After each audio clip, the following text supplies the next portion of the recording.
So now it's my big pleasure to have one of the chairs, the chair lady of this year's World Muscle Society Conference with us, Jana Havalova.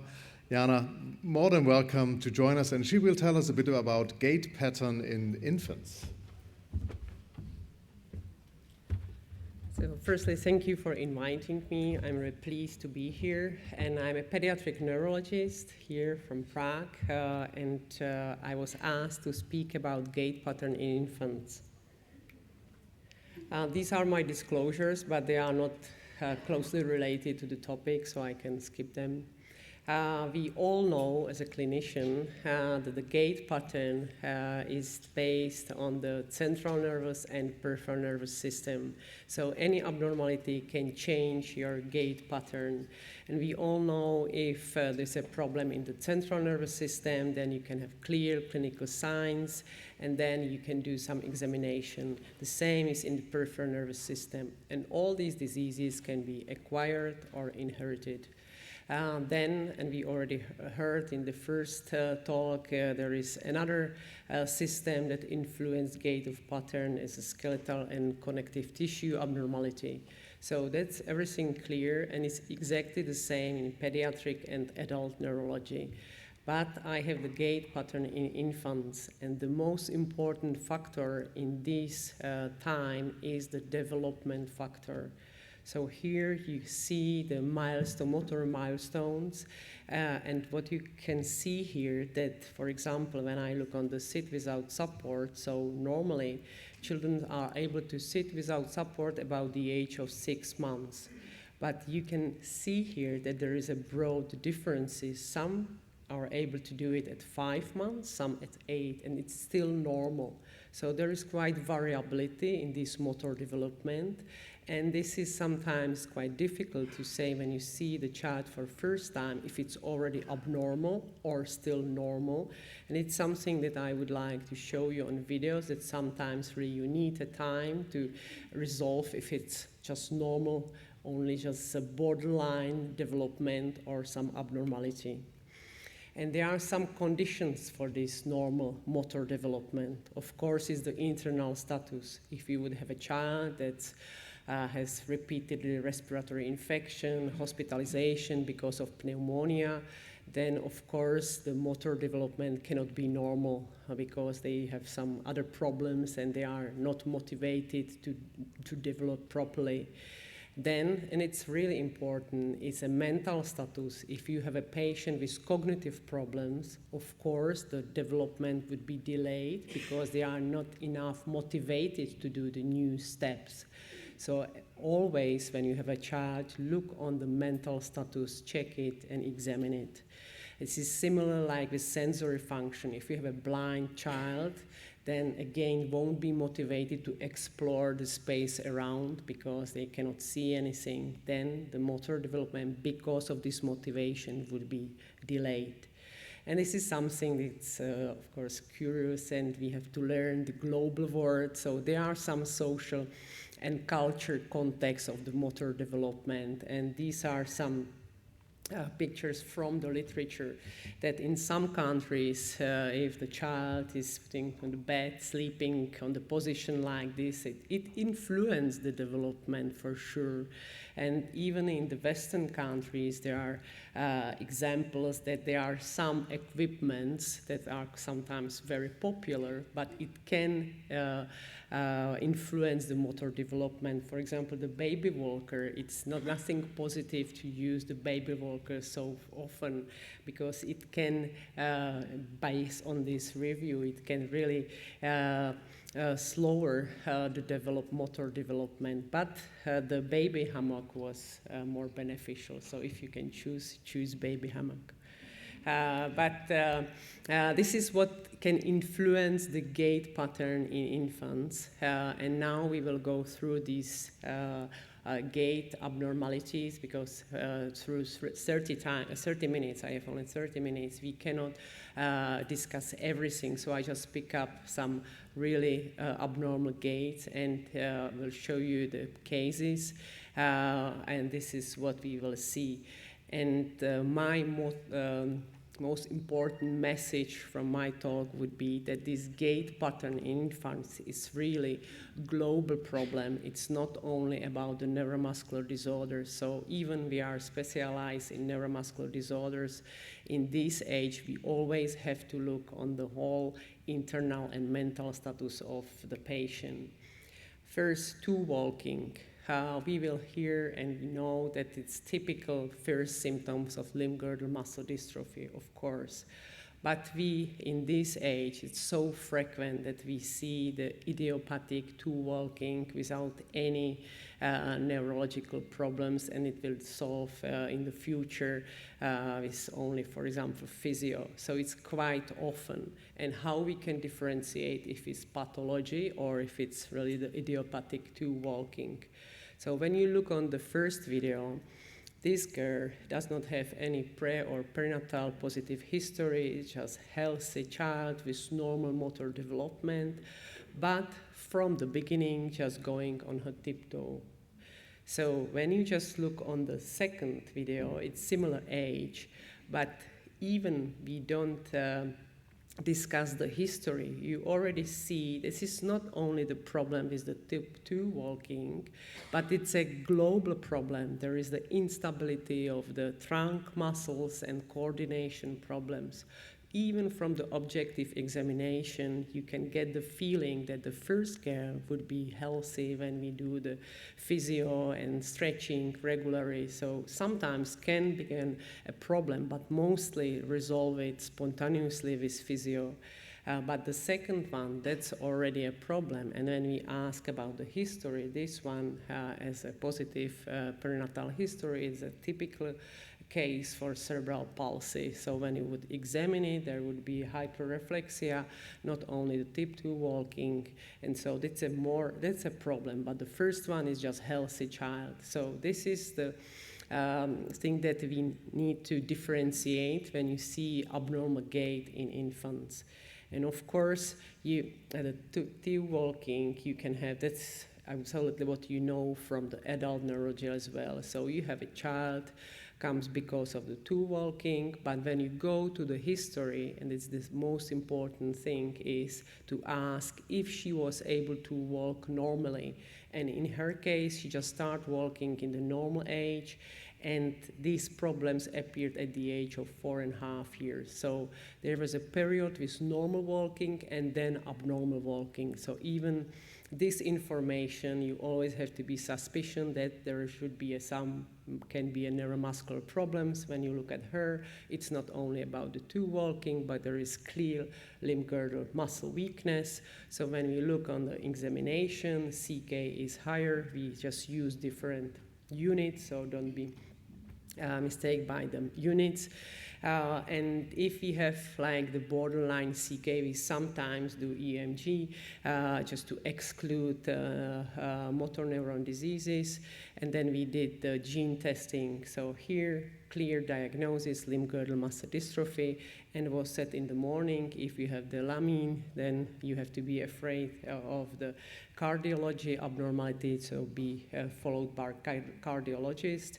So this is the case that show you that if you have a period of normal walking and then start to do the two walking, that's always a reason to examine this patient. This patient for spastic gait we already saw, classical cerebral palsy. It's getting low and low in frequency, but still possible to see. And it's really classical spastic gait. Here, again, it's typical spastic gait as well. But what's interesting in this case, he starts to walk spastically from the beginning. So it's similar story like the boy before. So you could say, okay, that's cerebral palsy. But when you go to the history, he does not have any risk in the pre or perinatal history. We did the MRI, everything was normal. So if you have this clear phenotype, it's not getting better, he's mostly stable, then we are thinking about some neurodegenerative disorder, spastic paraplegia. Until now, we did quite a lot of testing. It's here, and everything is negative, but it does not mean it's not the diagnosis.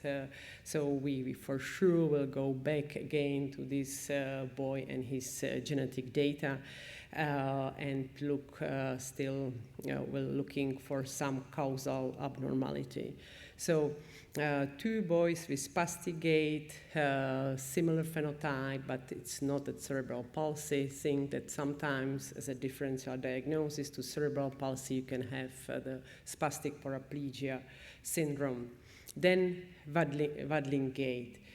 Again, it can be mostly in neuromuscular disorders, peripheral nerve abnormality, or some hip. Oh, this is the really clear waddling gait. There won't be any doubt about the diagnosis. So you see 6-year-old boy with classical limb girdle muscle weakness, with pseudohypertrophy, and the first symptoms at the age of 4 years. So no doubt what is the diagnosis, and again a CK and then the gene testing proved the diagnosis. So this is very clear phenotype. But there are similar phenotype, limb girdle muscle dystrophy, limb girdle muscle weakness phenotype like this boy. But when you look on the way how he's walking, the limb girdle muscle weakness is different. There are different muscle involved in the walking, and there is kind of rotation. So it's possible when you just see these 2 boys to compare it and say this is not the clear muscle weakness. And this boy is classical phenotype for spinal muscle atrophy. But the only difference is you would say, okay, spinal muscle dystrophy type 3 because he's able to walk, but he was lucky, but not lucky enough, because he was just living in the time when the causal therapy came. So he does not had the newborn screening, but was treated through the first symptoms. So he moved from the type 2 to type 3. And Anna already mentioned it in her talk that we really have to think about the SMA even in the era of newborn screening, because we still can have patients with deletion and point mutation that won't be screened positively in the newborn screening test. So please think about it, that SMA will become an ultra-rare disease, but still will be here. And this boy, it was quite difficult for us to clarify the phenotype, because when we saw this boy in our clinic, it was in the video, like the second video, he was just running normally without any problems. The only problems what I have seen on him was quite mild, but development delay, global development delay with dyspraxia. But the parents came again and told us, but if he is doing some physical activities, sometimes he starts to have really muscle weakness. We firstly saw that maybe that's because of the dyspraxia. If there is a dyspraxia, then maybe sometimes together with the physical activity, it's more clear. But this video, when I just show you again, it's really clear that he has got a limb girdle muscle weakness, and it happens only related to the physical activity. So based on this video, not in the examination in the clinic, we start to think about some muscle disorder related to fatigue, and did quite a lot of examination together with EMG and repetitive nerve stimulation, and everything was normal. But of course, now in gene era, always, if you don't know, just send it to the whole exome sequencing, and it helps us, because they found these 2 variants that are related to the mitochondrial protein. And from the literature, we found that really this protein can be broad spectrum of phenotypes. One of the phenotypes can be really the congenital myasthenic syndrome. And then based on the sequencing and the clinic, and mostly really based on the videos that the patient, that the family bring us, that we concluded it's a congenital myasthenic syndrome related to this gene, and on symptomatic therapy is getting a little bit better, but of course not the global development problems with the speech delay and a little bit degree of the intellectual capacity. And then when we speak about waddling gait, I just would like to show you this video. It was a 2-year-old boy, and when we saw him in clinic, we were just thinking, oh, that's really curious gait. What can be the problems? Firstly, we were thinking about some skeletal abnormality, so we did the X-ray or hip dislocation. Everything was normal. And then when you examine him, he doesn't have a clear muscle weakness. It's just some kind of dyspraxic way of walking. And again, we did quite a lot of testing on him, and everything was normal. The only thing was when our clinical psychologist examined him, he said that there are some abnormality in behavior, and then we follow him for years, and now he's a clear autistic spectrum disorder. So this video is just the example of some abnormality of sensory perception. So this is the nice things in pediatric neurology, that it's so complex, and that sometimes these behavior abnormalities can just have an abnormality in the gait pattern as well. So if you would not know this patient for a longer time, for first time, I think that many of us would say, okay, there should be some muscle problems because of this atypical walking, the hyperlordosis and so on, or some skeletal problem, but there was nothing.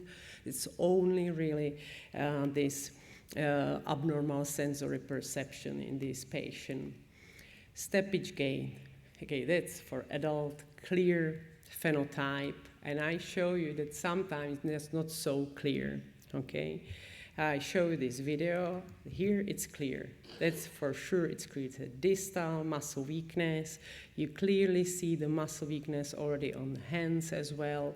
And it's a little bit asymmetrical. This is the only thing what you may consider. It's mostly on her right leg. But when you look on the history, from the beginning, always atypical way of walking. And when we see a patient like this, of course, the first what we will do is EMG. EMG show clearly the axonal, motor, and sensory neuropathy. That's why we do the gene testing again, and this is a GDAP-related CMT. So that's quite a typical phenotype. What may be interesting for maybe for more less experienced clinician, that it's just so asymmetrical, but it can happen really in CMT. You can have so clear asymmetrical phenotype and it's still CMT. Okay, so this is kind of typical phenotype, but here I would like to show you this video. It's just so, of course, it's a super rare condition. But again, we were thinking about some peripheral neuropathy in this child. So you clearly see that he is tripping over. So he's got, it looks like peroneal weakness, intermittent peroneal weakness when you see these videos. And sometimes when you examine him in a clinic, he would have just normal neurological examination. So I'll just show you the video because it's just so super rare the condition. To remember, I think that just you just need to remember some atypical cases, and then you will never forget them, and then do the proper examination. But I think that in pediatric neurology, you will do this examination because it's just so typical for all pediatric neurologists do the EAG. But there were no history in prenatal time, normal psychomotor development. Objectively, he was absolutely normal, so we got only the videos from the family. EMG was normal. And because we are in pediatric neurology, somebody that did the EEG, and there were just specific abnormality in the centroparietal area on the left-hand side, then did the MRI, and there was really, and there's a focal dysplasia, okay? It's a focal dysplasia, so it's a partial epilepsy because maybe atonic seizures. And when we start to treat this patient now with lacosamide, he's without any problems. So this is just so rare example how epilepsy can look like. Of course, it's not typical, okay? So it's not typical epilepsy, but it's not, but it can disrupt the gait pattern exceptionally. And then antalgic gait, it's just so heterogeneous group of disorders, but it's frequent in children. Of course, if you see a video like this, that won't be any doubt that it's an antalgic, okay? Because he's crying and it starts suddenly. He cannot, he just tried to spare the left leg. And then from the history, there is frequently some viral infection before. And it's easy because, not always, but these typical cases, you do the hip ultrasound, you can find some effusion there. And then the diagnosis is clear. This is synovitis after the viral infection, so you start the therapy and disappeared spontaneously or on the therapy. But there are some other very rare conditions. And I'm just showing this video because I have it in the section with antalgic gait, but this boy does not look that he has got any pain, okay? He's quite happy here. And his story starts from, he does not have any risk in pre or perinatal history. The motor milestone was normal, but when he starts to walk, sometimes, again, it was only mostly after physical activation, but sometimes it can happen spontaneously. He was not able to flex his legs. That's his problem. Okay, so we were firstly, again, when you see him in clinic, he was absolutely normal. There was nothing. We were thinking about some dystonia, and then did again quite a lot of examination. I will show you after. And the mother tried to flex the leg, and then you will see that it's possible. But then when she did it, he had just really painful grimace in his face. It's not possible to see here, but really atypical gait. But from the beginning, you would not say that he has got any pain. So we did quite a lot of testing, really. Nothing's found, so we went for sequencing.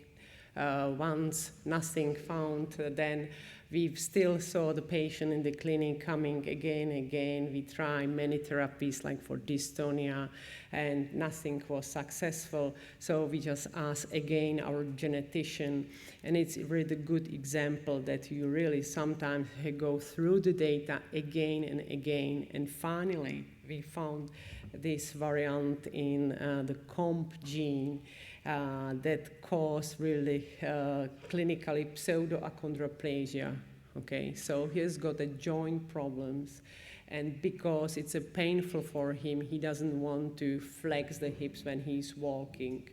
But why I have it in the pain section is because it's painful for him, but because he's used to the pain from the beginning of starting the independent walking, he would never complain about the pain. So this is something very unique for these small children, and we sometimes see it in rheumatoid arthritis as well. So because the pain is there from the beginning, like 1 year, 1.5 years, then after, if it's chronic disease, after 1 year, they would not complain for pain. They just try to avoid the movement. This is the case of this boy. Then ataxic gait, sometimes it can be difficult to decide if it's still normal or if it's abnormal. Here you see 2-year-old boy that has quite cerebral way of walking, so it's a paleocerebral syndrome. And if you say, okay, 2-year-old boy should be already better, so it's a pathology. But when you go to his personal history, then you recognize that he starts walking independently at the age of 22 months. So he's now walking only for 2 months. So it may be still related to the young walking. So because the starting of walking was delayed, then at the age of 2 years, he's still not yet stable. So in his, of course, we did the screening, we did the brain MRI as well. Everything is normal. So we think that in his case, it would really won't progress, and he would just improve in time. So in his case, we just give him a time to improve. But it was not a story of this girl. They came to us, the parents, that she walked as she would be a drunk, and it's not getting better. And it's already 20 months old girl, and when you go to her history, the parents would say that she starts to walk independently at the age of 14, so she already is able to walk for more than 8 months. It's not getting better, so it's not normal, it's already the pathology. And unfortunately, in her case, we did the screening, and the story is not yet finished, but because so high increased level of alpha-fetoprotein, we are thinking about teleangiectasia, ataxia teleangiectasia, and now waiting for the gene result. So again, in the cerebral gait, the development factor is important, and even after starting the independent walking, the walking, of course, it's not the same as for 2 or 3 years old. But then, if it's not improving, then you should be you should look after some other reason, not only the physiology development. And here, this is just the case. I think it's the last one. Just to show you something treatable, this boy was absolutely healthy, and suddenly they came when I was on duty in the evening, that he starts to move like this, choreotic movement, and we should just examine it with the upper arm stretch, but it's fine. You can clearly see that it's really not normal, and it's just so nice case because it's so easily treatable. We did the Oslo, and he has got the history of the streptococcal infection, and after antibiotics therapy, he improves, and he's absolutely healthy now. So there was not enough time to show all type of gait, and so, but the main message I would like you remember is that the gait pattern in infants is clearly influenced by the development factors, not only the neuromuscular as we are used to in adult, but the development factors, and it's quite global process, and sometimes you really need a time to just solve the case if it's still normal or abnormal. There are some conditions for normal development problems that are development that are not related to neuromuscular diseases. And this is the one exception about the pain, that really if you have a disease that's related to pain and starts early in the childhood, that sometimes the children, when they are older, they don't complain, they just try to avoid the movement.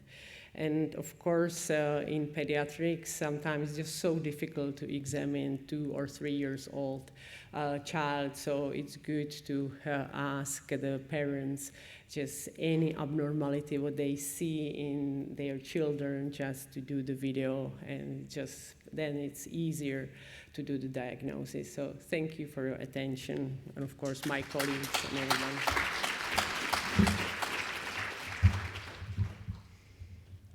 Super cases. So rare, fantastic. sometimes No, so it rare. was absolutely fantastic. Are questions regarding the cases? There's one. And please use the microphone so that the online folks do understand. Yeah, thank you for the nice talk. Just a question. I mean, you brought up the difficulty with the, children with sensory difficulties, autism spectrum disorder, with when they have toe walking right from the beginning and continuing, and so on. But the one where you had this GDAP, neuropathy. Was there clinically absent reflexes or hyperreflexia? Because the question is, you mentioned that the neurophysiology is useful in early on, but even the deepening reflexes, it's a variability in how much you can elicit in different populations. Was there any other clues which would have helped you? Yeah, like when you have a CMT patient in this early stage, that if there is a demyelinating CMT, then for sure you would have a decrease or absent reflexes. But sometimes what we see in axonal CMT, that the reflexes can be quite preserved and sometimes even brisk. So the axonal CMT can have quite, for a long time, preserved or just a little bit lower reflexes, but the demyelinating forms, for sure, they would have hypo or areflexia. Because the ones, with the, started walking normally and then normal, and then they develop problems, then it's more, you got to have a very high degree of suspicion that there is something going wrong and investigate them more thoroughly. Yeah, that's true. But you're right. Well, in the sense of the reflexes cannot always be a clue in excluding. That's a lesson. That's a the point. Yeah, that's true. Yeah. Okay. Thank you. There's one more question over here. Thank you. This nice talk. I want to ask, in normal clinic, polyclinic, sometimes we see the patients come us with headache or non-neuromuscular symptoms or signs. But incidentally, we find we cannot take the deep tendon reflexes. And I think maybe some colleagues experienced it. But there's no sign in neuromuscular, no objective sign and other things. Do we go further to find a cause these deep tendon reflexes absence? Okay. So the hyporeflexia in this hypo or areflexia. Don't take or absent. Areflexia. Or areflexia. Or hyper, Hypo or areflexia in this age is quite frequent, and it's because of the central abnormality. Okay, so if there is a global development problems, if there's a cerebral problems, then you have the hypotonia, and mostly you can see the hypo or areflexia. And if there won't be any other clinical symptoms, I would recommend not to do the whole broad of testing. I would just follow up the child, and see if some clinically meaningful symptoms will appear. But we can ask Regan if she would agree.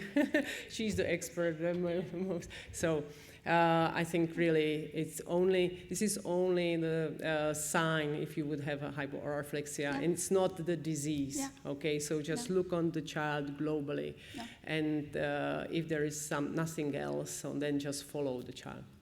What would be the reason for this? I think that's the only problem with the central tonus regulation. So it's not a peripheral problem. Yeah. Okay. Thank you.